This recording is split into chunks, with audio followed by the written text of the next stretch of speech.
taking the law education to a higher level. Meghalaya government is setting up a permanent campus of National Law University in the state. Chief Minister Conrad K. Sangma on Monday handed over a plot of land for setting up of a permanent campus of National Law University Meghalaya and Meghalaya State Judicial Academy at the village of Maupadang, Maukhannu to Justice Sanjeev Banerjee, Chief Justice High Court of Meghalaya and Chancellor of the National Law University.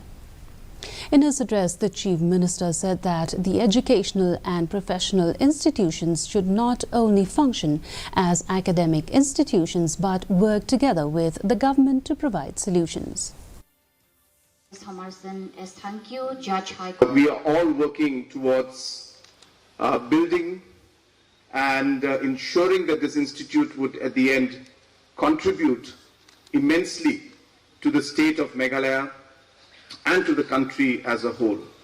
If a state like ours has to move forward and come into an area where we start looking at becoming more of a regenerative economy, it is only through development of human capital can we achieve it.